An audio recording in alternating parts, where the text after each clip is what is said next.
Hello বাচ্চো, welcome to biohack NEET প্রস্তুতির জন্য বাংলা ইউটিউব চ্যানেল। তো সমস্ত নিট 2026 অ্যাসপিরিয়েন্টদের জন্য খুবই গুরুত্বপূর্ণ একটা ভিডিও। কিছুদিন বাদেই মোটামুটি ধরো দিন দশেকের মধ্যেই তোমাদের নিট 2026 সালের যে রেজিস্ট্রেশন সেটা শুরু হওয়ার একটা প্রবল সম্ভাবনা রয়েছে। তো নিট 2026 সালে রেজিস্ট্রেশন স্টার্ট হলে তোমাদের রেজিস্ট্রেশনের সময় কি কি ডকুমেন্টস লাগবে এবং কি কি ডকুমেন্টস তোমরা এখন থেকে রেডি করে রাখবে যাতে পরবর্তী সময়ে তোমাদের কাজে লাগে, সেই ব্যাপারটা নিয়ে আজকের এই ভিডিও। রেজিস্ট্রেশন একবার যদি শুরু হয়ে যায় তারপর কিন্তু টাইম খুব সহজেই বেরিয়ে যাবে, তোমরা বুঝতে পারবে না। এবং এছাড়াও রেজিস্ট্রেশন হওয়ার পর প্রত্যেকবার দেখা যায় কিছু না কিছু সমস্যা হয়, কখনো পেমেন্টটা ঠিকমতো রিসিভ হয় না, কখনো ওদের ওয়েবসাইটের লিঙ্ক থাকে না, বিভিন্ন রকম সমস্যা থাকে। তো তোমরা প্রত্যেকে কিছু কিছু ডকুমেন্টস এখন থেকে রেডি করে রাখো, তাহলে কিন্তু আর কোনো সমস্যা থাকবে না। তো নিট 2026 সালের জন্য কিছুদিন আগে জানুয়ারি মাসে এনটিএ তাদের অফিসিয়াল ওয়েবসাইটে তোমরা জানো, আমিও তোমাদের ভিডিও করে বলেছি যে একটা নোটিশ জারি করেছিল, সেখানে এনটিএ কিন্তু কিছু কিছু ডকুমেন্টস আপডেট করার কথা বলেছিল, যেমন আধার কার্ড। তোমাদের যাদের আধার কার্ডের নামের বানান, অ্যাড্রেস, বাবার নাম অথবা তোমাদের ছবি যদি আপডেটেড না থাকে, মানে অনেক ছোট বয়সে ছবি থাকে বা অনেক কালো থাকে, চেনা যাচ্ছে না, এমন যদি কোনো ছবি থাকে, তো তোমাদের এই আধার কার্ডটা অবশ্যই আপডেট করে নিতে হবে। তোমাদের মাধ্যমিকের সার্টিফিকেট বা অ্যাডমিট কার্ডে নামের যে বানান আছে সেই সঙ্গে একই রকম ভাবে তোমাদের আধার কার্ডে যেন কোনো ভুল না থাকে, সেটাকে আপডেট করে নেবে। 2 নম্বর, তোমরা ইউডিআইডি মানে ফিজিক্যাল হ্যান্ডিক্যাপ যে কার্ড, সেটা তোমরা বানিয়ে রেখে দেবে।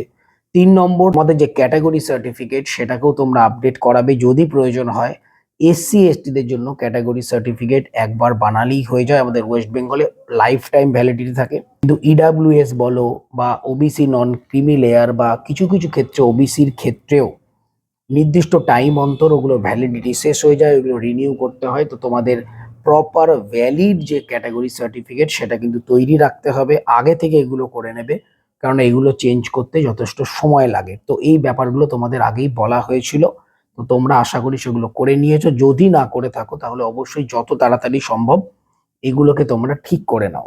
এরপর যেটা তোমাদের আসবে সেটা হচ্ছে তোমাদের ফটোগ্রাফ। তোমরা জানো প্রত্যেকবার নিটের আগে ফটোগ্রাফ লাগে। হোয়াইট ব্যাকগ্রাউন্ডে তোমাদের পাসপোর্ট সাইজের ছবি, তোমাদের পোস্টকার্ড সাইজের ছবি করতে হয় এবং এর সাথে সাথে তোমরা কিছু স্ট্যাম্প সাইজের ছবিও করে রাখবে। ছবির তলায় তোমাদের নাম এবং তোমরা কোন ডেটে ছবিটা তুলছো সেই ডেটটা তোমাদের দিয়ে দিতে হবে। অনেকে কিন্তু ডেটের জায়গায় ডেট অফ বার্থ দিয়ে দিতে পারে, সেটা কিন্তু নয়, যে ডেটে তোমরা ছবি তুলছো সেই ডেট দেবে। তোমরা ছবিটা এখনই করে রাখতে পারো, অসুবিধা নেই। 2026 সালের ছবি হলেই কিন্তু চলবে। এছাড়াও তোমাদের লেফট থাম ইমপ্রেশন লাগবে, তোমাদের সিগনেচার লাগবে, হাতের 10টা আঙুলের যে ইমপ্রেশন সেটাও লাগবে। এগুলো সব ফর্ম ফিল আপের সময় তোমাদের কিন্তু যখন তোমরা আপলোড করবে তখন তোমাদের প্রয়োজন হবে। তো এগুলো তো মুহূর্তের মধ্যেই হয়ে যাবে, এগুলো নিয়ে কোনো চাপ নেই। তবে মেজর সমস্যা যেটা হবে, যেটা সময় লাগে, সেটা হচ্ছে আধার কার্ডে কারেকশন, ক্যাটাগরি সার্টিফিকেটে কারেকশন, ভ্যালিডিটিটা চেক করে নেওয়া, সেটাকে তৈরি করা, এগুলোতে সময় লাগে। তো এগুলো তোমরা কিন্তু প্রপার ভাবে করে নাও, তাহলে তোমাদের কোনো অসুবিধা হবে না পরবর্তীকালে। এছাড়াও তোমাদের রেডি রাখতে হবে, যেমন ধরো মাধ্যমিকের মার্কশিট, মাধ্যমিকের সার্টিফিকেট, এইচএস এর মার্কশিট, এইচএস এর সার্টিফিকেট, এই কটা ডকুমেন্টস মোটামুটি রাখলেই তোমাদের নিট 2026 সালে ফর্ম ফিল আপ কমপ্লিট হয়ে যাবে। যদিও 2 থেকে 3টে বা 4টে ডকুমেন্টসই তোমাদের এই ফর্ম ফিল আপের সময় লাগবে, বাকিগুলো তোমাদের যখন কাউন্সিলিং হবে বা অ্যাডমিশন হবে তখন লাগবে। আরেকটা জিনিস তোমাদের ক্লিয়ার করে দিই, গ্যাপ সার্টিফিকেট কিন্তু এই ফর্ম ফিল আপের সময় লাগবে না।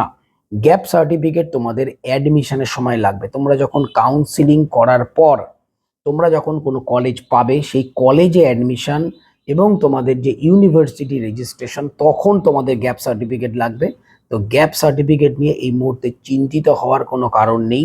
যে কটা ডকুমেন্টস আমি তোমাদের বললাম, যেমন আধার কার্ড, পাসপোর্ট এবং পোস্টকার্ড সাইজের ফটোগ্রাফ, লেফট থাম ইমপ্রেশন, সিগনেচার, দুটো হাতের 10টা আঙুলের ইমপ্রেশন, মাধ্যমিক পাস সার্টিফিকেট, তো এই কটা ডকুমেন্টস আপাতত প্রত্যেক বছর লাগে সেই অনুযায়ী বলছি। যদিও 2026 সালে যখন ফর্ম ফিল আপ হবে তখন ইনফরমেশন বুলেটিন যেটা আসবে তাতে কোনো অন্য ডকুমেন্টস লাগবে কিনা বলে দেয়া থাকবে, কিন্তু আলটিমেটলি লাগে না, এই কটা ডকুমেন্টসই লাগে। তো এগুলো তোমরা রেডি করে রাখো। যেগুলো সময় লাগবে সেগুলো এখন থেকেই তৈরি করে রাখো। এছাড়াও তোমাদের একটা কথা বলে রাখি, নিট 2026 সালেও কিন্তু আগের মতোই কোনো আপার এজ লিমিট বা অ্যাটেম্পট লিমিট থাকছে না। এখনো পর্যন্ত যা খবর তাতে করে থাকছে না, এবং তোমাদের মিনিমাম এজ 17 বছর হতে হবে। 31/12/2026 মধ্যে তোমাদের 17 বছর যদি হয় তবেই তোমরা এক্সাম দিতে পারবে। এবং পরীক্ষা দেওয়ার জন্য যে কোয়ালিফাইং মার্কস, সেটা হচ্ছে জেনারেলদের ক্ষেত্রে অ্যাগ্রিগেটে 50%, ফিজিক্স কেমিস্ট্রি বায়োলজি টোটাল 50%, ক্যাটাগরিদের ক্ষেত্রে 40% এবং ফিজিক্যাল হ্যান্ডিক্যাপের ক্ষেত্রে 45% মার্কস অ্যাগ্রিগেটে থাকলেই তোমরা নিট 2026 এক্সাম কিন্তু দিতে পারবে। দিন দশেকের মধ্যেই তোমাদের রেজিস্ট্রেশন স্টার্ট হওয়ার একটা সম্ভাবনা রয়েছে। তো যেগুলো যেগুলো বললাম ডকুমেন্টসগুলো তোমরা এখন থেকে রেডি করে রাখো, কেননা রেজিস্ট্রেশন স্টার্ট হলে কিন্তু খুব দ্রুত দেখবে টাইম চলে যাবে। এছাড়া আর একটা কথা তোমাদের বলে রাখি যে তোমরা তোমাদের একটা পার্মানেন্ট নিজের ইমেল আইডি বা ইমেল অ্যাড্রেস থাকাটা কিন্তু খুব জরুরি। ফর্ম ফিল আপের আগে নিজের একটা পার্মানেন্ট ইমেল আইডি এটা তৈরি করে রাখবে, এবং একটা নিজেদের ধরো বাবার দাদার বা নিজেদের ফ্যামিলির একটা অ্যাকাউন্ট নাম্বার সেটা রেডি রাখবে, এবং সেই অ্যাকাউন্ট থেকেই তোমরা কিন্তু পেমেন্ট করবে। এর কারণ প্রত্যেকবার দেখা যায় যে ধরো যারা সাইবার ক্যাফে তারা পেমেন্ট করে, বিশেষ করে এই পেমেন্টের প্রবলেমটা আসে কাউন্সেলিং এর সময়। কাউন্সেলিং ফি যেটা দেওয়া হয়, কশন ডিপোজিট বা সিকিউরিটি অ্যামাউন্ট যেটা দেওয়া হয়, সেটা অন্য কারো অ্যাকাউন্ট থেকে দিলে তার অ্যাকাউন্টেই কিন্তু টাকাটা ফেরত আসবে। তো এক্ষেত্রে প্রবলেম হয়। তো সুতরাং তোমরা চেষ্টা করবে তোমাদের নিজের ইমেল অ্যাড্রেস থেকে লগ ইন করার, এবং তোমাদের নিজেদেরই কারো অ্যাকাউন্ট থেকে টাকাটা পেমেন্ট করার। সেটা কিন্তু খুব গুরুত্বপূর্ণ, এটা পরবর্তীকালে তোমাদের অনেকটা হেল্প করবে। তো যাই হোক, সবাই খুব ভালো থেকো, মন দিয়ে পড়াশোনা করো, চ্যানেলটা সাবস্ক্রাইব রাখো, নোটিফিকেশনটা অন রাখো নিট রিলেটেড যাবতীয় লেটেস্ট ইনফরমেশনের জন্য। টাটা।